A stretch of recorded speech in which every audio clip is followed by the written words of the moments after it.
प्रभु मैं आपकी शरण में हूं नाथ, अब मेरी कोई बस नहीं कि मैं आपकी माया पर विजय प्राप्त कर लूं।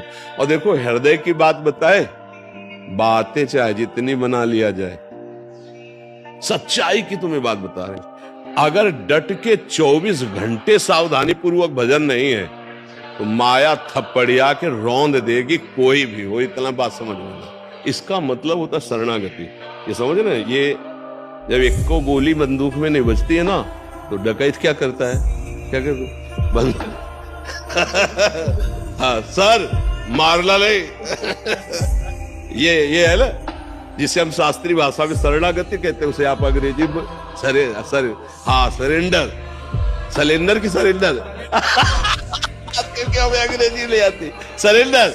हाँ अब एक को गोली नहीं रह गई तो अब समझा के सामने से, तो इसलिए तो ये मन, ये बुद्धि, ये चित्त, ये अहंकार में को सामर्थ्य नहीं रह गई। प्रभु अब आपकी शरण में है, तो जय जय श्री राधे या जय जय सिया राम या नमः पार्वती पते हर हर हर महार।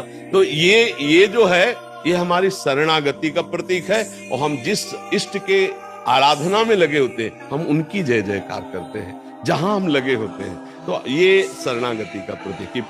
अंतर में अगर भगवत चिंतन, हनुमान जी महाराज बहुत बड़े ज्ञानी महापुरुष हैं, वो कह रहे हैं कह हनुमंत विपति प्रभु सोई, जब तब सुमिरन भजन न होई।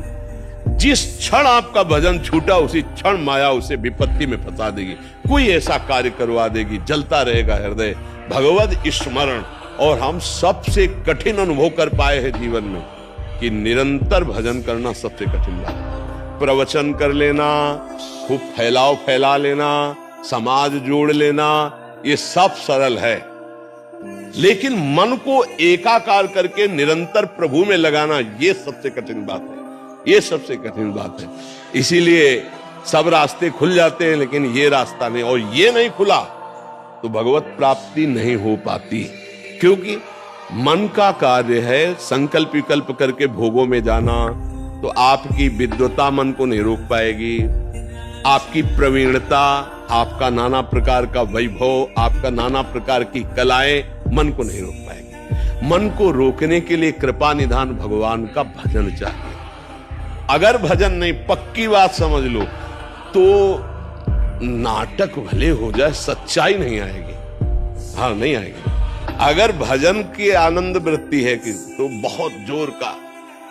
कई बार हमने कहा है कि अध्यात्म कभी पैसे से नहीं मिलता और पैसे से कभी अध्यात्म नहीं खरीदा जा सकता। आज क्या हो रहा है, क्योंकि वो संपत्ति नहीं है हमारे पास। कौन सी? नाम, भजन रूपी संपत्ति होगी फिर बात बन जाएगी। वो केवल पढ़े लिख करके तो आप देखो ना, हर डिपार्टमेंट में कितना विज्ञान विस्तृत हो गया है, कितना विस्तृत है। तो ये भी पढ़ाई है, शास्त्र पढ़ करके हम आपको प्रवचन सुना रहे। बोलने की कला, शब्दों का प्रयोग, लक्ष्यदार भाषण, ये सब कलाएं हैं। लेकिन परब्रह्म की अनुभूति के बिना अगर एक भी व्यक्ति का परिवर्तन कर दिया जाए तो हमें बता दो, अगर खुद उसका रसास्वादन नहीं लिए तो लाखों को प्रवचन सुना सकते, परिवर्तन एक का भी नहीं होगा। हमें लगता है कि अपने लोगों को भगवान का आश्रय लेकर नाम जप करते हुए आचरण पवित्र रखने चाहिए, बस इसी से सब ज्ञान प्राप्त हो जाएगा, सब ज्ञान प्राप्त हो जाएगा। आज जहां देखो अर्थ की प्रधानता है। अध्यात्म क्या है हमें ये बताओ, अध्यात्म क्या है? क्या हमारी बात सुन करके आप प्रभावित हो गए, इसको अध्यात्म कहते हैं? नहीं। अध्यात्म आप देखो हमारे ब्रह्म ऋषि उपनिषद तत्वदर्शी महापुरुषों की, एक बार उनके साथ संभाषण हुआ तो जीवन की धारा बदल गई, जीवन की धारा बदल गई। अगर निष्काम नहीं है प्रवचन करता तो धारा नहीं बदल सकता, क्योंकि धारा यही नहीं बदली तो आंखें से बदल जाएगी। निष्कामता, हमारे शास्त्र जो है ये निष्काम महामहिमा में उपस्थित करते हैं आपको, निष्कामता में।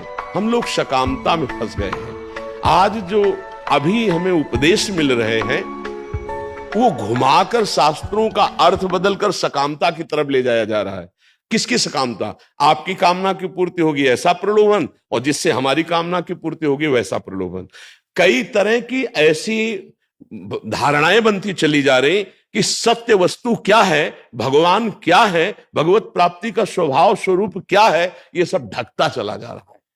इसीलिए अच्छा, और अगर बोला गया तो एक की निंदा, दूसरे को सपोर्ट, तीसरे की अवहेलना, चौथे की निंदा, ये नहीं है, ये अध्यात्म नहीं है, अध्यात्म का स्वरूप ये नहीं।